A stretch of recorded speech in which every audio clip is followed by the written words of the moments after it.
এই ছোট্ট মেয়েটি প্রতিদিন তার মায়ের পা ধুয়ে দিত, অথচ মায়ের মারা যাওয়ার 7 দিন হয়ে গিয়েছিল। কিন্তু মেয়েটা তা জানতো না। সে ভাবতো মা শুধু ক্লান্ত হয়ে ঘুমিয়ে পড়েছে। যখন সে মায়ের ঠান্ডা শীতল শরীর ছুঁয়ে দেখলো, তখনও সে ভাবলো মা হয়তো অসুস্থ। তখনই সে তাড়াতাড়ি করে মাকে ওষুধ দিতে শুরু করলো। তার বিশ্বাস ছিল মা কখনোই তাকে ছেড়ে যেতে পারে না। সে দিনরাত মায়ের সেবা করে গেল যাতে তার মা আবার উঠে বসেন। মাও তার মেয়েকে খুব ভালোবাসতেন, কিন্তু এখন মা কেবল একজন আত্মা হয়ে গেছেন।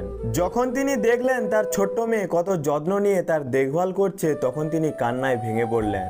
একদিন আশেপাশের প্রতিবেশীদের বাড়িতে অদ্ভুত গন্ধ আসতে লাগে। তখন কেউ একজন মেয়েটির বাবাকে খবর দিল।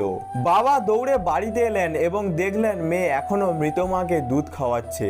মেয়েটি জোরে জোরে মা মা করে ডাকছিল। বাবা তাকে জড়িয়ে ধরলেন, তাকে বোঝালেন, কিন্তু সে মায়ের হাত ছাড়তে রাজি ছিল না।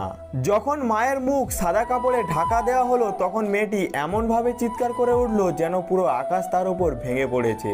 মায়ের মৃতদেহ তুলে নেওয়া হলো, কিন্তু মায়ের আত্মা তখনও মেয়ের সঙ্গে রয়ে গেল। তখনই মেয়েটি একটি কথা শুনতে পেল। কেউ বলছিল লিঙ্গ পর্বতে এক জীবিত দেবতা আছেন, যিনি মন থেকে করা প্রত্যেকটা প্রার্থনা পূরণ করেন। মাকে ফিরে পাওয়ার আশায় রাতের অন্ধকারে মেয়েটি চুপি চুপি মর্গে পৌঁছালো এবং মায়ের মৃতদেহ চুরি করে বেরিয়ে পড়ল লিঙ্গ পর্বতের উদ্দেশ্যে। নিজের ছোট ছোট হাত দিয়ে সে মাকে ঠেলা গাড়িতে টেনে নিয়ে চলল। প্রতিটি পদক্ষেপে সে মাটি ছুঁয়ে প্রণাম করত, 3 পা হাঁটতো, তারপর মাথা ঠুকতো, এমন করে 9 বার করত। গ্রীষ্মের তাপদাহে তার কপালে রক্ত ভেসে গেল, শরীরে আঁচড় ও ক্ষত দেখা দিল। তবুও সে থামলো না, কারণ তার বিশ্বাস ছিল মা ফিরে আসবেই। শেষে ক্লান্ত হয়ে সে অজ্ঞান হয়ে পড়ল। এটা দেখে মায়ের আত্মাও কান্নায় ভেঙে পড়ে।